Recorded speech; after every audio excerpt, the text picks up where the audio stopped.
Bismillah. Salam alaikum. Donc Yassine, CEO de Nextronic. Donc نهضروا اليوم على deux choses ولا trois choses.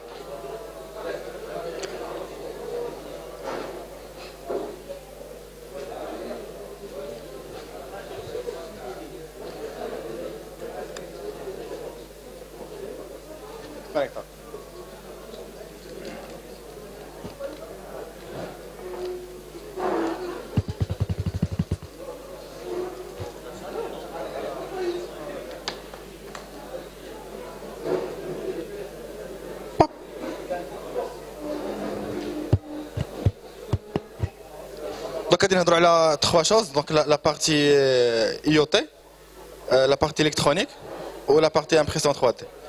Donc, Nextronic a le développement des systèmes embarqués ou le prototypage rapide. Oui, on va. Donc, il y a la partie. Donc, il y a la partie.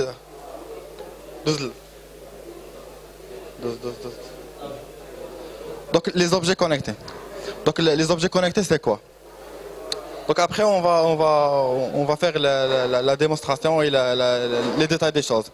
Mais les objets connectés, ça peut être n'importe quoi. Donc n'importe quel objet doit être connecté pour monter des informations. Donc soit il y a des montres, des TV, des voitures, bracelets, lunettes, donc n'importe quel système. Et ça, c'est les pourcentages selon les marchés européens. Donc un objet connecté, il y a trois choses, il combine trois choses. Donc la partie senseur et la partie connexion. Et bien sûr le hardware. Ça c'est la partie hardware. Et il inclut un petit soft. La partie connexion, ça peut être Wi-Fi, RFID, NFC. Donc pour connecter et pour monter les informations. Donc là, si on mixe la partie électronique et la partie software et faire un package pour faire le boîtier, et connecté pour monter les informations, ça c'est un objet connecté. Donc après on va avec Mehdi faire ou avec Faisal, il va nous discuter un peu sur l'impression 3D. Bonjour tout le monde.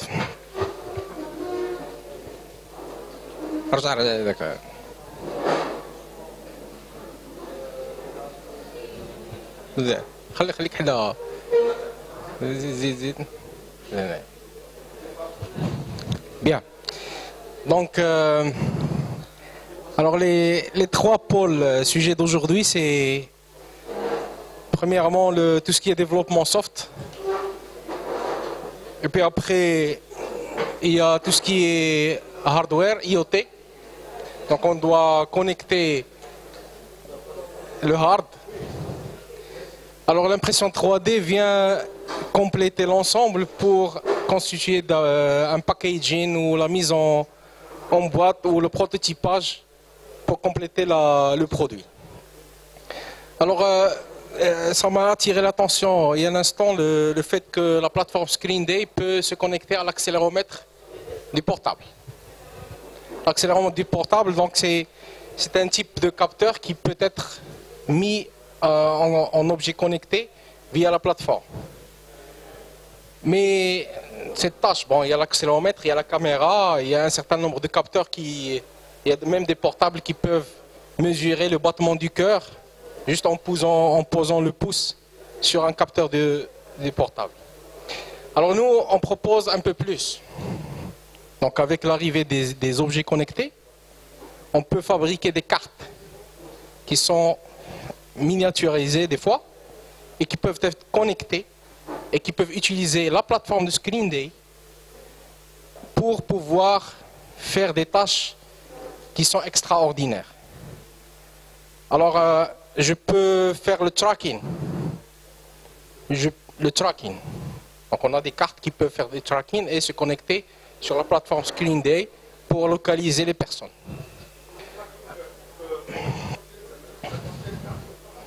Alors il y a des exemples, on peut vous montrer des exemples. Donc on a des modules GPS sur lesquels on implante ces modules dans des cartes électroniques et qui sont connectés via un autre pôle d'ailleurs de Microsoft, via Azure, pour mettre l'ensemble sur le web. Ok. Alors Donc, on a des applications, on a sur le Fab Lab, ou bien dans le laboratoire de fabrication que nous représentons. Donc, il y a plein d'idées, il y a des projets qui démarrent un peu assez fréquemment. Je peux donner des exemples. Il y a des gens qui ont venu nous dire que on veut fabriquer des cartes électroniques qui peuvent mesurer les battements de cœur d'une personne qui est soumise à des crises cardiaques assez souvent. Donc cette personne, il peut avoir une crise cardiaque la nuit, il n'y a pas d'alerte. Donc exactement. Donc on est sur ce projet avec des étudiants. Donc et ça marche. Donc ils ont réussi à collecter les battements de cœur et ils l'ont connecté sur la plateforme web. Alors on peut suivre l'évolution d'une plante. On peut suivre l'évolution de l'humidité à l'intérieur de la... Donc les idées sont multiples et sont variées.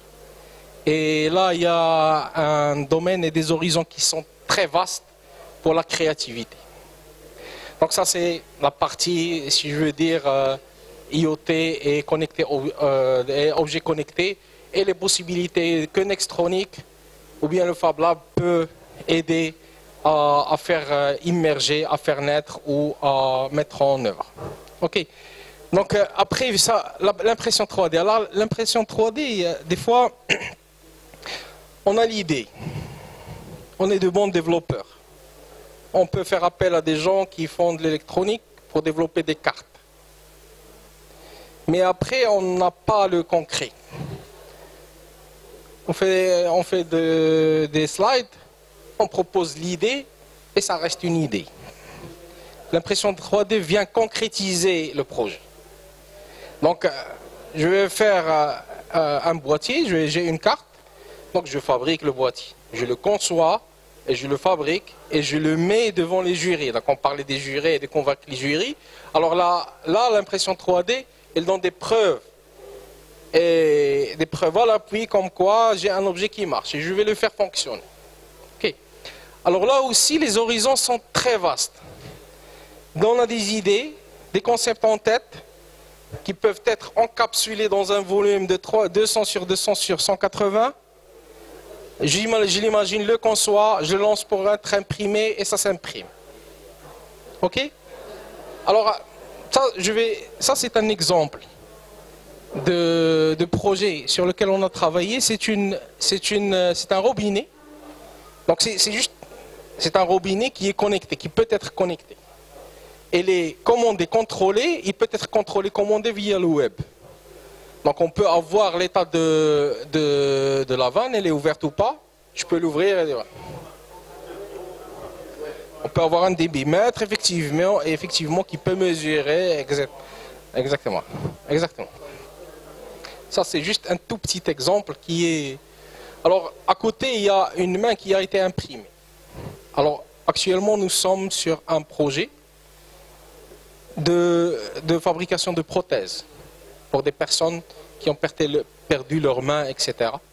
Donc là aussi c'est un champ qui est vaste et sur lequel il y a beaucoup à créer, beaucoup à innover.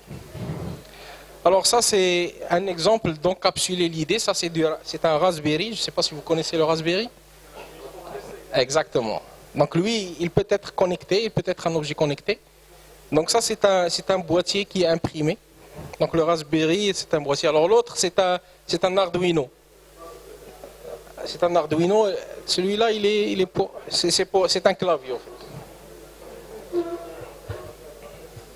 Donc, juste pour dire que, alors, le développement, le hardware, les objets connectés, l'impression 3D, ça donne 3 pôles pour faire du prototypage, pour démarrer une idée et pour concrétiser et donner une preuve comme quoi l'idée marche et le prototype, il marche. Et si on se lance dans un produit final, on a plus d'assurance, etc. Je ne sais pas si vous avez des questions sur ce qu'on a.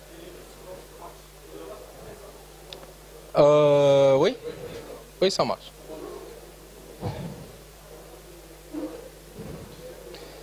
Ok, donc je ne sais pas si... Bon, j'ai passé rapidement parce que l'impression 3D, c'est juste pour dire que... Oui.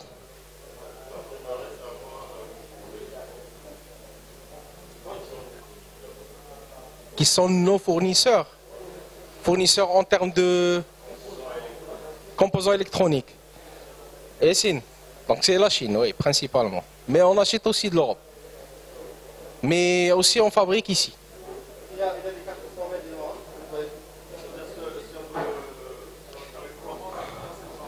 Oui. Oui. Oui. Nous avons nos propres cartes électroniques. Mais il y a aussi des cartes qu'on achète de la Chine ou d'Europe. Ok? Allez-y. Oui. Oui. Oui. Oui.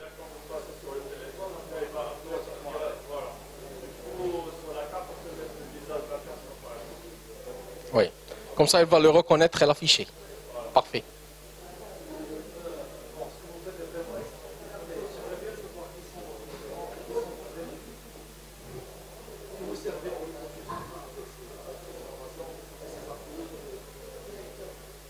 Bien.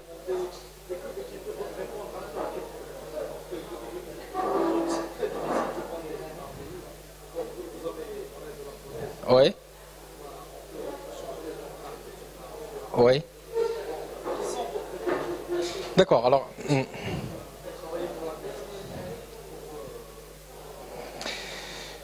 Alors, c'est un mot. Nos principaux clients pour l'instant, ce sont les makers.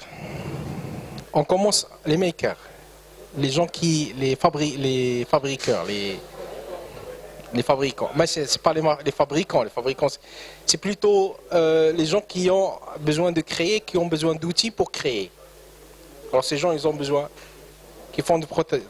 On appelle ça les makers. On commence à toucher aussi l'industrie. Alors l'impression 3D, pour vous dire, il y en a des gens qui m'ont consulté juste pour leur fabriquer des petites pièces dans le domaine de l'aéronautique pour changement de roulement. Un roulement qui coûte 3000 dirhams, la pièce en plastique, elle est cassée. Il jette le roulement à 3000 dirhams. Il est venu, je lui ai imprimé une, il va la rendre à même pas 25 dirhams. Donc ça commence à venir. C'est juste question de temps. Et il faut que les gens la connaissent, surtout l'impression 3D. Alors, le fait d'être capable de fabriquer des cartes électroniques aussi, ça vient. L'IoT, ça vient. Ça va venir, l'IoT. Alors, d'ici 3 ans, 4 ans, 5 ans, vous allez trouver tout le monde et tous les objets potentiellement connectés seront connectés. Oui? Oui. Alors, on a deux catégories. On a une catégorie qui est industrielle. Donc on les ramène les deux ici, avec une précision qui est élevée, une fiabilité élevée et plug and play. Donc ces trois caractéristiques donnent une imprimante industrielle ou semi-industrielle. Et on a notre propre imprimante 3D à Sané, ça s'appelle Sané. C'est une imprimante qu'on essaie de la faire converger vers une imprimante industrielle. Mais aussi elle marche et elle est précise aussi. Donc les deux modèles.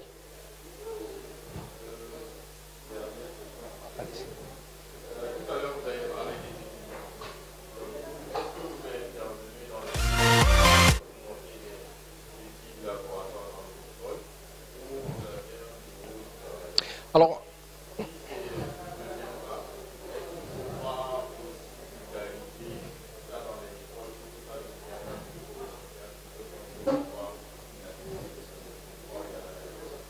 exactement. Alors on a un local, on a fait la fondation d'un Fab Lab. Fab Lab, je ne sais pas si vous connaissez un Fab Lab, ce que c'est. Fab Lab, c'est un laboratoire de fabrication, c'est une association presque internationale issue de MIT. Donc on est avec cette association, Fab Lab Casablanca. Aussi on fait des tournées presque chaque 2 week-ends, chaque 2 semaines on a une conférence à animer dans une université ou dans une école d'ingénieurs. Aussi, on reçoit des étudiants. Alors les étudiants, il y a plein d'étudiants qui ont des mini-projets, qui ont des idées en tête. On les reçoit au Fab Lab et on réalise leurs projets ensemble. Donc, Fab Lab, c'est une association en cours de création. Donc, elle est faite à un but non lucratif. Alors, vous êtes tous invités à nous rendre visite. Donc, il y a le site web du Fab Lab. Je vous invite à le visiter et venir nous voir au laboratoire. Parfait. Alors, si on ne sort pas vers une école ou une université, on fait une formation locale. Alors, il y a plein de formations qu'on fait. On fait la formation d'impression 3D, formation de l'IoT, Arduino, traitement d'image, PNCV. Donc, on a un catalogue de formations qu'on anime assez fréquemment. Selon le besoin, on anime des formations. Ok? Parfait. Donc, je passe la parole à Mehdi, le champion. Vas-y, Mehdi.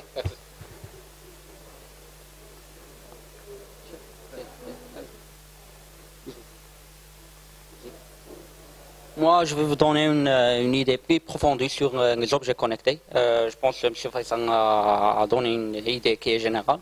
Je pense une définition d'un objet connecté, c'est une limitation des possibilités des objets connectés. Les objets connectés se trouvent partout, dans tous les domaines. Donc, c'est quoi un objet connecté? Un objet connecté, c'est tout d'abord un objet. C'est un objet.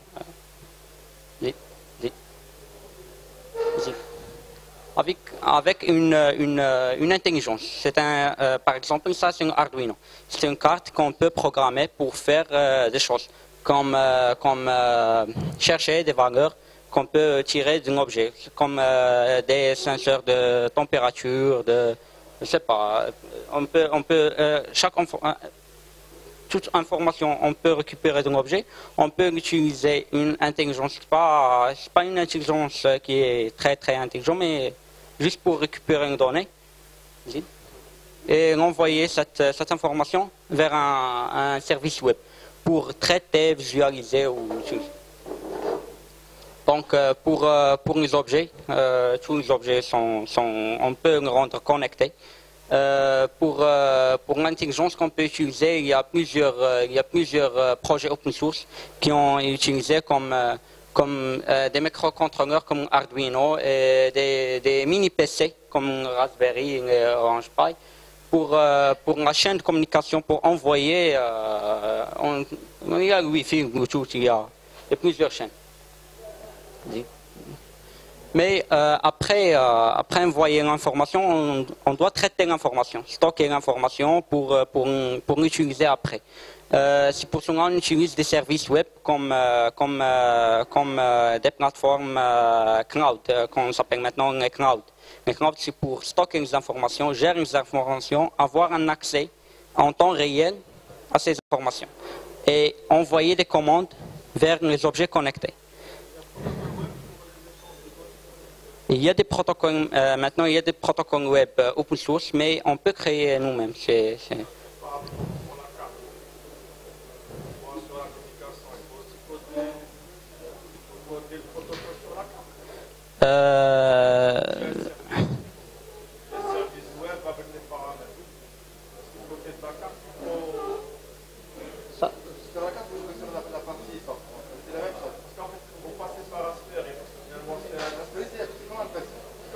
Oui, mais il y a des librairies qui facilitent ce travail. Si vous jamais travaillé avec une plateforme comme non, mais on peut utiliser Arduino. Arduino, c'est une plus facile carte à utiliser pour traiter les données. Par exemple, là, il y a une carte.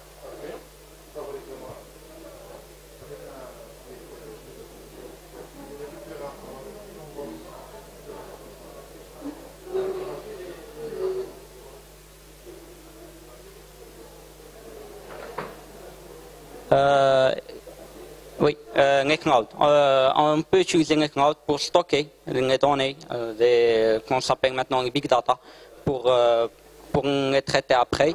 Il y a plusieurs plateformes comme Google Cloud Platform, Microsoft Azure. Il y a aussi des plateformes qu'on peut héberger nous-mêmes comme SparkFun et ThinkSpeak. Nextronic a hébergé une plateforme qui est utilisée juste pour les Arduino, très facile à utiliser. Si vous avez besoin de récupérer des données ou contrôler un objet connecté, vous pouvez utiliser une plateforme Data Nextronic qui est hébergée sur Azure. C'est tout.